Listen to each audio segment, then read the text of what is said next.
აფხაზეთიდან წამოღებული ნივთები პრინციპში ცოტა მაქვს, მაგრამ რაც ყველაზე მნიშვნელოვანია ჩემთვის, არის ერთ-ერთი ნახატი, პეიზაჟი, რომელიც იქ შევასრულე 98 წელს. ჩვენ ცხოვრობდით სამი სოფლის გასაყარზე, ოტობაია, ბარღები, გაგიდა და განახლება და ეს არის ზღვის მხარე. ჩვენი სახლიდან 3 კილომეტრში იყო ზღვა და სანამ ზღვამდე მივიდოდით, იყო მინდვრები. აი, ვთქვათ, საძოვარი მინდვრები და იქით მთები რომ მოსჩანს, არის ჩვენი კავკასიონის მთები, მაგრამ აფხაზეთის მხარეა.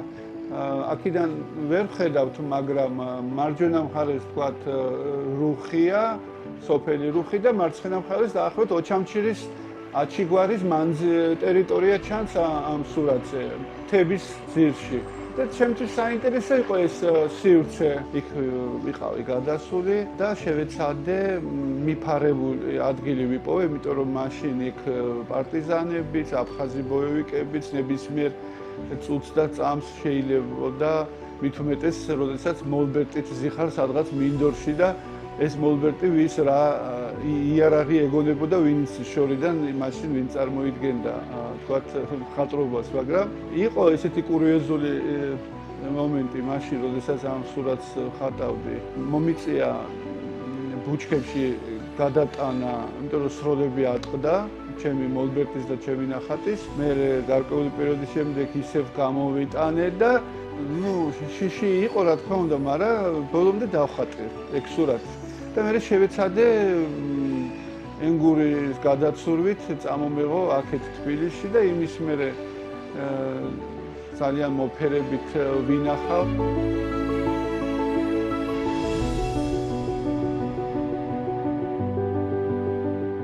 ამერიკელი არტ კრიტიკოსი არის ესეთი ცნობილი ჯერი სალცი და ვცდილობდი მასთან დაკონტაქტებას, რომ ჩემი ნამუშევრები მეჩვენებინა და რა აზრის იქნებოდა. თუმცა რთულია, იმიტომ რომ მას ერთდროულად შეიძლება მილიონი მხატვარი უკავშირდება მსოფლიოდან და ყველას პასუხს ვერ სცემს.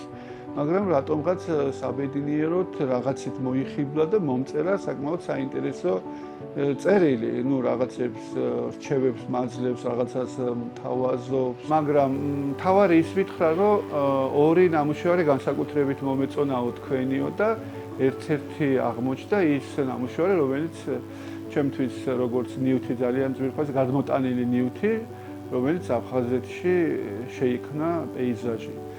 და მეორე ისევ აფხაზეთის თემაზე, ოღონდ აქ უკვე 1 წლის წინ გავაკეთე სურათი და მეორეც მიმითითა, რომ ეს მომწონსო ძალიან. და მეორეში არის ოდა სახლები, კარალიოკი, იქ დაჩეხილი შეშა და ასე შემდეგ. ხო, მე ვიფიქრე რატომ მაგალითად მას ყველაფერი ნანახი აქვს მსოფლიოში და რატომ უნდა გაუკვირდეს რამე, მაგრამ აქ რაღაცა განსხვავებული დაინახა აფხაზეთის გულწრფელობა თავისთავად, მაგრამ შესაძლოა მას მსგავსი სურათი ან პეიზაჟი არ ქონდა ნანახი და აღმოჩნდა საინტერესო იმ ადამიანისთვის.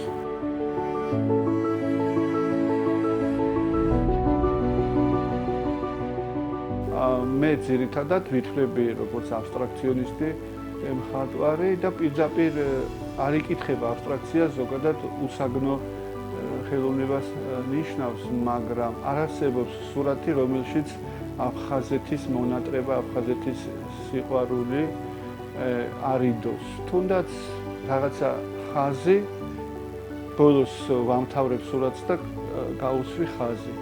ის ხაზი ჩემთვის ყოველთვის არის ჩემი სახლისკენ მიმავალი, აფხაზეთისკენ მიმავალი ხაზი. ადრე ვაკეთებდი წითელ ლაქას და ბევრჯერ უკითხიათ თუნდაც ტელევიზიის ჟურნალისტებს რა არის ეს წითელი ლაქა, რატო ნახატი არ თავდება ისე, რომ სადაც წითელი ლაქა არ ყოფილიყო მინიშნება და აქაც იგივე ის იყო, რომ აი როგორც შუქნიშანი, რომ წითელი აინთება რაღაცას გავფრთხილებს. მეც ჩემ ქვეყანას, ჩემ სამშობლოს, ჩემ ხალხს მგონია რომ ვაფრთხილებდი, რომ არ დაგავიწყდეს რაღაცა თავარი და ეს თავარი ისევ აფხაზეთი იყო და ასე გრძელდება ჩემი ნამუშევრების მასე იქნება ალბათ ყოველთვის.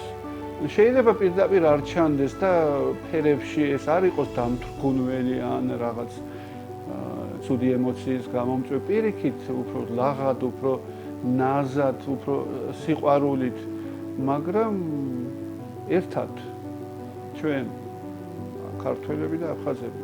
მაინც მე ვფიქრობ ჩვენ ერთნი ვართ, ამიტომ ჩემს სურათებში სულ არის მთლიანობა, მთავარი კომპოზიციაში სურათში უნდა იყოს მთლიანობა და ჩემ აფხაზ ნაცნობებს თუ უცნობ მეგობრებს დღესაც ვუმეორებ, რომ ჩვენ ერთნი ვართ.